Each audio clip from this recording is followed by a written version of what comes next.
hello guys. So kaming dalawa lang ni Mister. Ayan. So si Mister guys, pagaling na siya. What's your temperature today? So nagkasakit siya guys 2 days. Yesterday it was 103. Today it's 101. So umabot ng 39 ang kanyang temperature ng 2 araw. So I think siya, viral flu. In degree how much it is? Because one time I think 30. One time I saw it's even 40 in 39, 40 like that. So ayan siya guys, pagaling na siya. So since nagkasakit siya 2 araw, sa kabilang kwarto kami natutulog ni Jazz. Pero syempre, keep it down. Pero syempre 'di ba, sa iisang bahay kami. So hindi nga rin maiwasan yung mag-ikot-ikot ganyan. So ayun, nahawaan ako guys. So today pagising ko parang ang sakit ng buong katawan ko. Alam niyo 'yun, yung hindi siya normal. Hindi talaga siya normal na pakiramdam para sa akin. So pinapakiramdaman ko yung sarili ko kaninang umaga. So sabi ko, Jesus name ka ko. Sana hindi tumuloy. Ayan, pero nararamdaman ko talaga na may lagnat ako. Kaya ayaw ko sanang sabihin kay Mr. guys kasi sila pagka ganyang may mga your door is open, I think. Kapag may mga ganyang may sakit guys, masyado silang nag-worry, parang ganun. Alam niyo yun. So ayoko nang ganun. So kaya lang dahil nga may Jazz kami, ayan, kailangan kong sabihin para at least 'di ba ma-avoid si Jazz. Lang ako kay Jazz guys. Hindi naman pa naman siya nahawaan, pero nagde-daddy siya sa akin, nagde-daddy pa siya sa akin. So, sana lang hindi siya mahawaan, no? Yukta, she said that like there is COVID in Europe also, and recently, yes. Like where Komal living, it's COVID there also. Then I read news and it really is in there, Really? like in Europe there is COVID already. Then in Europe there is COVID, then it's also moved to Australia. But in India I didn't see news yet if there is or not. But those symptoms, that fever getting less, then more, I don't know.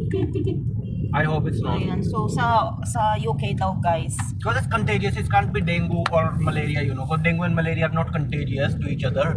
So I got, then you got, so it's just a flu. Because of, din kasi guys, nag-change na yung weather, no? So, mapapansin mo pagka umaga, malamig na yung simoy ng hangin. So, I think dahil din doon, ayan, although gumagamit pa rin kami ng aircon guys, ng pagka nap time ni Jazz, pagtanghali, tsaka sa gabi, gumagamit pa rin kami ng aircon. Ayan, kasi sa loob ng bahay, pa rin talaga, mainit pa rin. Pero pagka lumabas ka, mo yung simoy ng hangin guys, malamig na siya. So, ayan. So, pupunta kami sa doktor guys, kasi ang temperature ko is nasa 39. It's here. Ayan, so dito kami pupunta. Let me check. So yun nga guys, no, sana it's so lang hot, right? Sana lang hindi mahawaan si Jazz. Yes, sana lang kasi nagdidede pa kasi siya sa akin guys. So uminom na ako ng paracetamol. Ayan, sabi ko kay Mr. inom akong paracetamol para hindi na siya mag-worse ba. Ayan, so check daw muna ni Mr. guys. Ay naku, ang hirap ng ganito guys pagka may sakit, lalo na kapag breastfeeding ka sa anak mo, no. So hindi siya malayong mahawaan ng babies, pero sana nga hindi. Ayan, kasi si Jazz ang hirap pagka siyang may sakit. Nakita niya lang ako kanina guys na nag-check ng aking temperature. Grabe na yung iyak, parang kinakatay, kala niya yata sa kanya ko gamitin. So ayaw niyang lumapit sa akin, tumakbo siya sa lolo niya. Grabe yung iyak niya.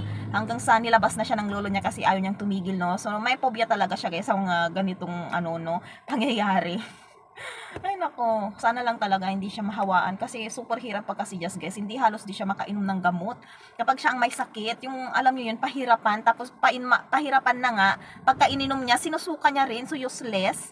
Ayan, so ang hirap pagka si Jazz nagkakasakit guys. Hindi gaya ng ibang bata na madali lang silang painumin. Si Jazz talaga lumalaban. Ayan, so parang may ako guys, tarangkaso siguro ito. Kasi masakit yung mga kalamnan ko guys na parang nangihina ako ganun. Ayan, tas may lagnat ako. Although also ang dito guys, malaria tsaka dengue. Dengue ang tawag nila dito. So sana hindi naman. Sana flu lang ito. Ayan, dahil nga sa change weather, no. Pero ako guys, pagka kahit may sakit ako, ayaw ko yung nakaihiga lang, nakaupo. Gumagalaw-galaw pa rin ako kasi iba pa rin yung pinagpapawisan ka, 'di ba? Ayan. So, mas magandang pawisan ka pagka nilalagnat ka. Ayan. So, after dito guys, sa hospital, maliligo ako. Hindi pa naligo si Jazz guys kasi papaliguan ko na sana siya itong aking biyanan. Wag muna sabi niya. Kasi malamig ang tubig. Malamig-lamig pa ang tubig. Although may heater naman kami. Pero gusto niya yung fresh water ang gamitin na pagka mainit-init na siguro, no? Ayan. Pero ang init ng panahon ngayon guys. Ang init. Ayan. So, yan lamang guys ang ating update for today's video. So, hindi ko pa nabanggit kay Mr. Guys yung mga accusation sa kanya, no?